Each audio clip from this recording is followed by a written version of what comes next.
Your Majesties, Your Royal Highnesses, distinguished guests, comrades and friends,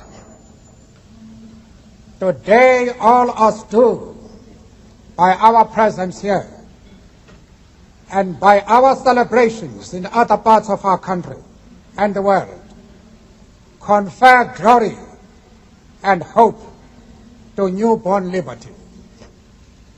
Out of the experience of an extraordinary human disaster that lasted too long, must be born a society of which all humanity will be proud.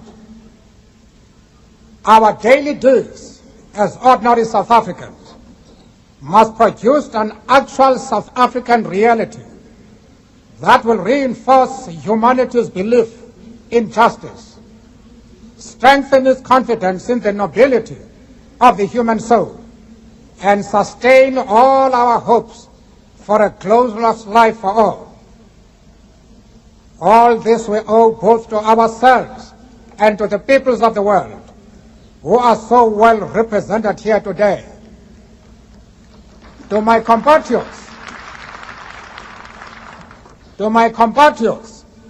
I have no hesitation in saying that each one of us is as intimately attached to the soil of this beautiful country as are the famous jacaranda trees of Pretoria and the mimosa trees of the bushveld. Each time one of us touches the soil of this land, we feel a sense of personal renewal. The national mood changes as the seasons change. We are moved by a sense of joy and exhilaration when the grass turns green and the flowers bloom. That spiritual and physical oneness we all share with this common homeland explains that the depth of the pain we all carried in our hearts as we saw our country tear itself apart in terrible conflict, and as we saw it spent, outlawed, and isolated by the peoples of the world, precisely because it had become the universal base of the pernicious ideology and practice of racism and racial oppression. We, the people of South Africa, feel fulfilled that humanity has taken us back into its bosom, that we, who were outlaws not so long ago, have today been given the rare privilege to be host to the nations of the world on our own soil.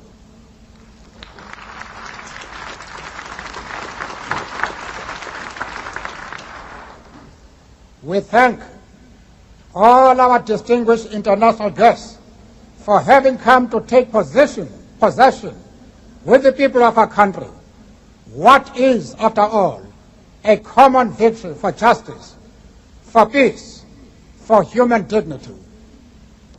We trust that you will continue to stand by us as we tackle the challenges of building peace, prosperity, non-sexism, non-racialism, and democracy.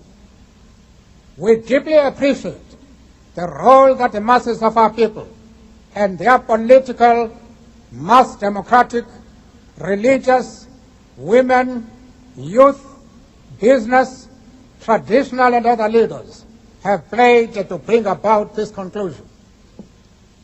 Not least amongst them is my second Deputy President, the Honorable F.W. de Klerk.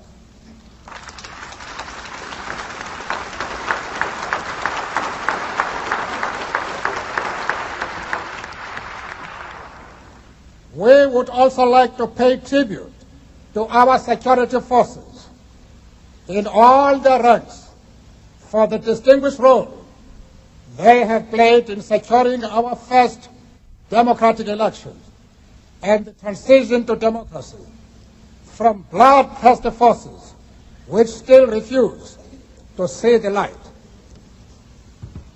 The time for the healing of the wounds has come. The moment to bridge The chasms that divide us has come. The time to build is upon us. We have at last achieved our political emancipation. We pledge ourselves to liberate all our people from the continuing bondage of poverty, deprivation, suffering, gender, and other discrimination. We succeeded to take our last steps to freedom in conditions of relative peace. We commit ourselves to the construction of a complete, just, and lasting peace. We have triumphed in the effort to implant hope in the breasts of the millions of our people. We enter into a covenant that we shall build a society in which all South Africans, both black and white, will be able to walk tall without any fear in their hearts, assured of their inalienable right to human dignity, a rainbow nation at peace with itself and the world. As a token of his commitment to the renewal of our country, the new interim government of national unity will, as a matter of urgency, address the issue of amnesty for various categories of our people who are currently serving terms of imprisonment. We dedicate this day to all the heroes and heroines in this country and the rest of the world who sacrificed in many ways and surrendered their lives so that we could be free. Their dreams have become reality. Freedom is their reward. We are both humbled and elevated by the honor and privilege that you, the people of South Africa, have bestowed on us as the first president of a united, democratic, non-racial, and non-sexist South Africa to lead our country out of the valley of darkness. We understand it still that there is no easy road to freedom. We know it well that none of us acting alone can achieve success. We must therefore act together as a united people for national reconciliation, for nation building, for the birth of a new world. Let there be justice for all. Let there be peace for all. Let there be work, bread, water, and salt for all. Let each know that for each, the body, the mind, and the soul have been freed to fulfill themselves. Never, never, and never again shall it be that this beautiful land will again experience the oppression of one by another and suffer the indignity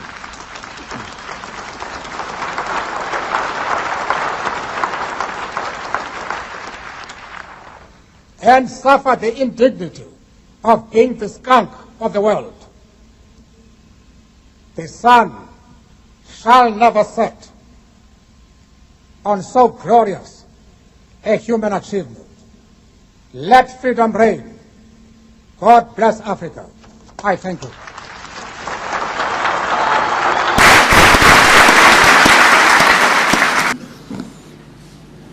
Honorable members and delegates, today does not mark the end of our country's first democratic government, nor does it bring to an end the term that I have the profound privilege to be serving as president. The business of government continues for some months to come, and the high responsibilities which our Constitution confers on the President must still be exercised in the interest of our nation. But this day is a moment of deep significance for all of us, whom the people of South Africa have entrusted with representing their needs and interests, their aspirations and hopes. And so it comes to pass that we who have collectively accepted the role of political leadership of our nation today take leave of one another as members of this, our country's first democratically elected parliament, because the people of South Africa finally chose a profoundly legal path to their revolution. Those who frame and enact a constitution and law are in the vanguard of the fight for change. It is in the legislatures that the instruments have been fashioned to create a better life for all. It is here that oversight of government has been exercised. It is here that our society, in all its formations, has had an opportunity to influence policy and its implementation. In brief, we have laid the foundation for a better life. Things that were unimaginable a few years ago have become everyday reality. And of this, we must be proud. Questions have been raised, we know, as to whether this House is not a carriage of the gravy train, whose passengers idle away their time at the nation's expense. To those who raise such questions, we say, look at the record of our parliament during these first years of freedom. Look at the work of the nation's representatives when they formed themselves into a constitutional assembly with a breadth of consultation and public participation that few would have imagined possible, and in a spirit of unprecedented consensus seeking. It was here that a constitution was formulated and adopted to enshrine our people's deepest aspirations. Look at the 100 laws on average that have been passed by this legislature each year. These have been no trivial laws, nor mere adjustments to an existing body of statutes. They have created a framework for the revolutionary transformation of society and of government itself, so that the legacy of our past can be undone and put right. It was here that the possibility was created of improving the lives and working conditions of millions. Look at the work of the committees that have scrutinized legislation and improved it, posed the difficult questions of the executive, and given the public insight and oversight of government as never before. This is a record in which we can take pride. But even as we do so, we do need to ask whether we need to re-examine our electoral system so as to improve the nature of our relationship as public representatives with the voters. Honorable members and delegates, I raise this question with great pride in what has been done to lay the foundation of democracy in our country. Personally, I dare to say that moments in my life have been few and far between when I have sensed the excitement of change as in this august chamber. Each historical period defines the specific challenges of national progress and leadership, and no man is an island. And for me personally, I belong to the generation of leaders for whom the achievement of democracy was the defining challenge. I count myself fortunate in not having had to experience the rigors of exile and decades of underground and mass struggles that consumed the lives of such giants as Oliver Tambo, Anton Lembede, Duma Nokwe, Moses Kotane and J.B. Marx, Robert Sobukwe and Zephaniah Mutupin, Oscar Mbete, Lillian Ngoyi, Bishop Alpheus Zulu, Bram Fisher, Helen Joseph, Alex Laguma, Yusuf Dadu, and Modenaika. Unfortunately,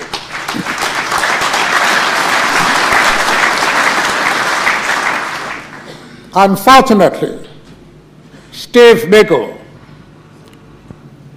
passed away in his youth, but he was a rising star. If he had been given the chance, I would have counted him among these. I count myself fortunate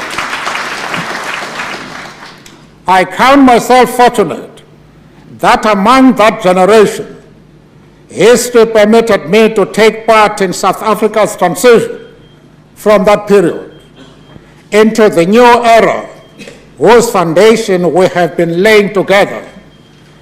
I hope that decades from now, when history is written, the role of that generation will be appreciated, and that I will not be found wanting against the measure of their fortitude and vision.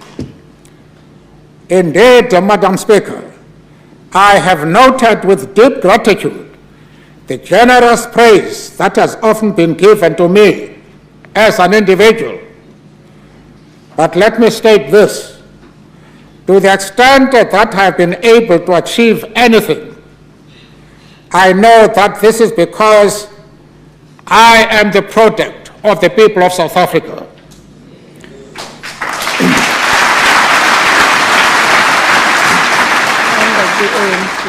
I am the product of the rural masses who inspired in me the pride in our past and the spirit of resistance.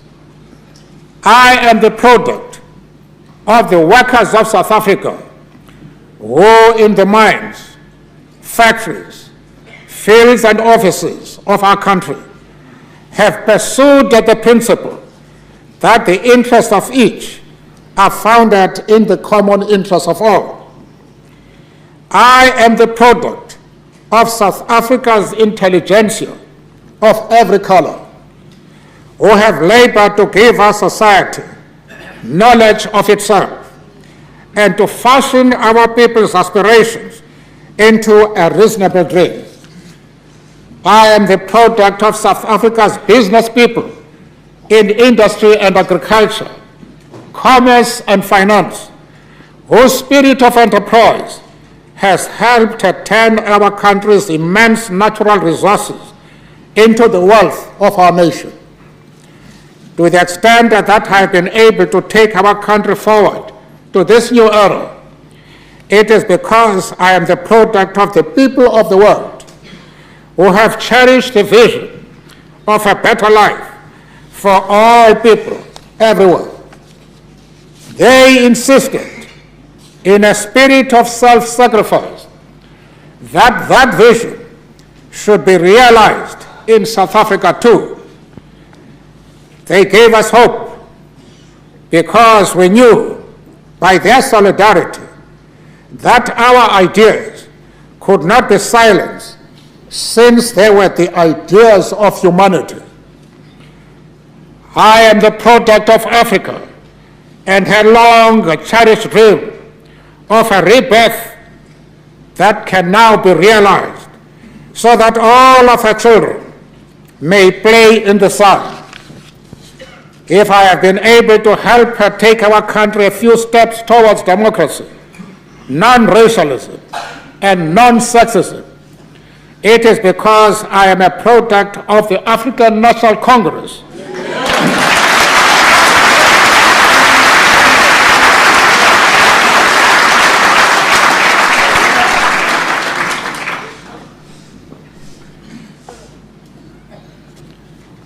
Of the movement for justice, dignity, and freedom that produced the countless stars in whose shadow we find our glory.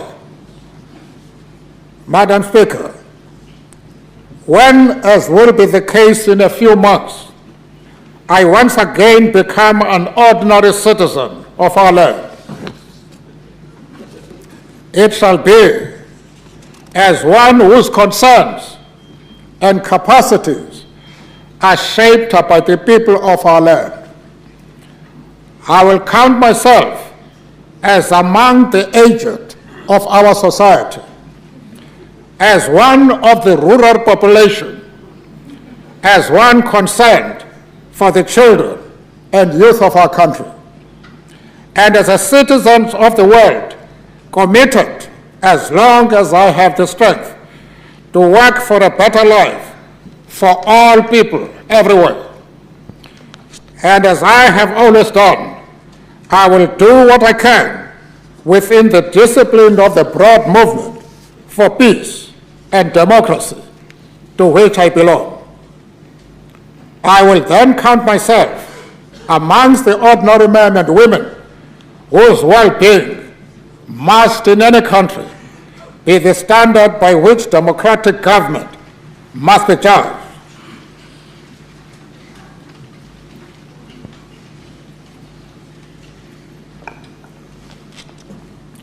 Primary among these criteria is the Reconstruction and Development Program aimed at building a better life for all. Primary among these criteria are national unity and reconciliation amongst communities and citizens whose destiny is inseparable. Honorable members, it is a measure of our success as a nation that an international community that inspired hope in us, in turn itself finds hope in how we overcame the divisions of centuries by reaching out to one another. To the extent that we have been able to reciprocate in renewing hope amongst the people of the world, we are grateful indeed and feel double blessed. As it goes without saying, and it goes without saying, that we should all live up to those expectations which the world has of us.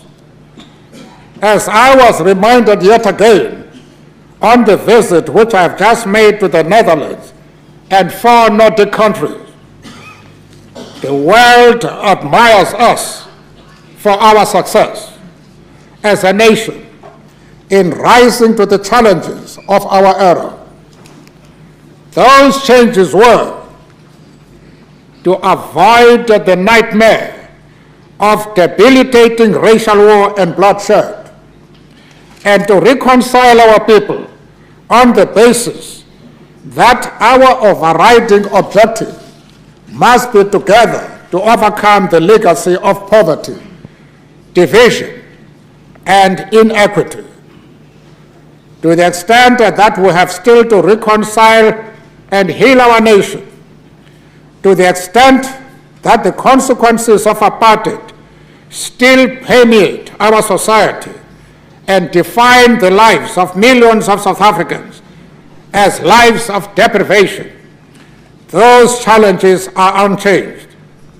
I would like to take this opportunity to pay tribute to all the parties represented in this Parliament for their contribution to the progress we have made. though we have our differences, often important and sometimes profound, we have as a collective demonstrated our overriding commitment to the new order that we have together established.